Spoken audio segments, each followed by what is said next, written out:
Hi guys, welcome to my channel. நான் SJ. நம்ம வந்து ஒரு யோகியின் சுயசரித புக்கில் இருக்கிற விஷயம் பார்த்துட்டு இருக்கோம். அதில் நம்ம என்ன பார்த்துட்டு இருக்கோம்னா, நம்ம முகுந்தன் அவருடைய குருவான யுக்தேசகிரியை பற்றின ஒரு சில விஷயம்லாம் சொல்லிட்டு இருக்காரு. அதை பற்றி தான் பார்த்துட்டு இருக்கோம். ஒரு யோகியின் சுயசரித புக்கை எழுதுவர் ஸ்ரீ பரமஹம்ச யோகானந்தர். அவருடைய இயற்பெயர் முகுந்தன். முகுந்தன் வந்து அவருடைய குரு வந்து ஒரு சில விஷயம் சொல்லியிருந்திருப்பேன். லாஸ்ட் சொல்லியிருந்திருப்பேன். இந்த ஆண் பெண் வந்து சமம், நான் வந்து அவங்களுக்கு ஆத்மா பற்றி தான் பேசுறேன் தவிர்த்து அவங்கள பற்றி நான் பார்க்கலன்னு சொல்லியிருந்திருப்பாரு.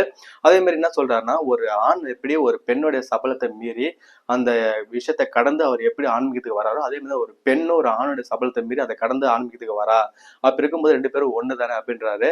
அதே மாதிரி நம்ம வந்து பசிக்காக சாப்பிட்றோம்ல, அது நியாயமானதுதான். அதே மாதிரிதான் நம்மளுடைய இனத்துக்காக இனவெற்றி பண்றோம், அது நியாயமானதுதான். ஆனா அதை விட்டுட்டு நம்ம எண்ணங்களுக்காகவும் உணர்வுகளுக்காகவும் நம்ம காமம் பண்ணக்கூடாது. அப்படி இருந்தா அது தப்பு. அதனால விளைவுகள் அதிகமா தான் இருக்கும்ன்றது சொல்றாரு.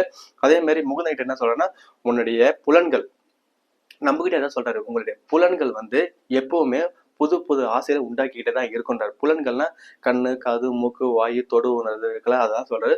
புது புது ஆசையில உண்டாக்கின்னு தான் இருக்கும். நீங்க என்ன பண்ணணும், அதெல்லாம் தன்னுடைய மன கட்டுப்பாடு மூலியமா அதெல்லாம் தகர்ந்துட்டு மறுபடியும் ஒரு சுய ஒழுக்கத்தோடய ஆன்மீக வழியிலையும் வாழணும் அப்படின்றது சொல்றாரு. ஒருத்தவன் எப்ப முழுமையான ஒரு பக்தனா மாறுறான்றன்னா, அவர் வந்து அவன் வந்து தன்னுடைய தேவைகள் எல்லாம் இந்த உலகத்துல தான் இருக்கு அப்படின்ற எண்ணத்தை மாத்தி தன்னோட தேவையே கடவுளை பாக்குறதுதான் எண்ணத்துல எவன் வரானோ அவன் தான் உண்மையான பக்தன் அப்படின்றது சொல்றாரு.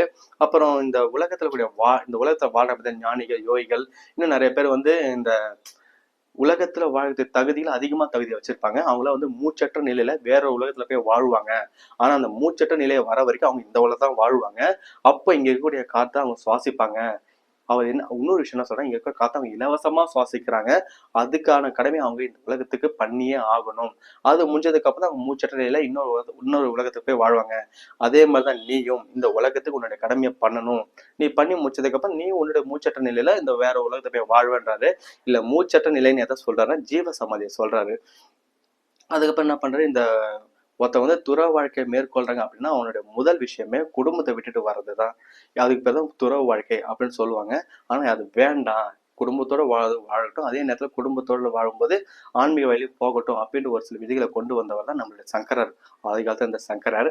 அவரோட வழியில பின்பற்றும் நம்மளுடைய நம்ம யுக்தேசகிரியும். ஏன்னா சங்கரர் என்ன பண்ணிருப்பாருன்னா, அவங்களுடைய அம்மா இறந்ததுக்கு அவருடைய கையால உண்டான நெருப்பால தான் அவங்க அம்மாவுக்கு கொல்லியை வச்சிருப்பாரு.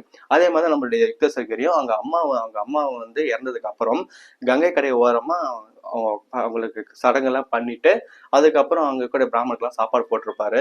அதே மாதிரி சடங்குகள் வந்து எதுக்காக ஒருத்தவங்களுக்கு வச்சாங்கன்னா, அவங்க இந்த குறுகிய வட்டத்துக்குள்ளே இருக்கக்கூடாதுன்றது காட்டுறதுக்காக, அதனை தவிர்த்து வேற எதுவுமே இல்லைன்றாரு. அதே மாதிரி இந்த விதிகள் என்ன சொல்ல வர்றாருன்னா, இந்த விதிகள் இருக்கக்கூடிய கொள்கையை தான் முக்கியத்துவமே தவிர்த்து அந்த விதிகள் கிடையாது அப்படின்றாரு. அதுக்காக அவங்க விதியும் மாறலாம் அப்படின்றாரு. எப்படி சொல்றாருன்னா, இப்ப நம்ம வந்து சிக்னல்ல வந்து ரெட் லைட் போட்டா நம்ம நிக்கணும், அதுதான் விதி.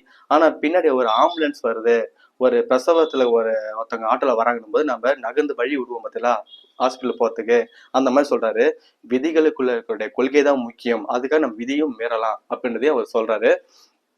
இந்த மாதிரி நிறைய விஷயம் சொல்லும்போது அவங்களுடைய ஆசிரமத்துல வித்வான் அப்படின்னு ஒருத்தர் வராராம். அவர் யாருன்னா, இந்த மகாபாரதத்துல இருக்கக்கூடிய விஷயங்கள்லாம் பாட்டு பாடி எல்லாருக்கும் சொல்லக்கூடிய ஒரு பர்சன். அவர் வந்து ஒரு சில விஷயம்லாம் வாங்கி கட்டின்னு போயிருப்பாரு. அது என்னன்றது அந்த வீடியோல பார்ப்போம். பாய்.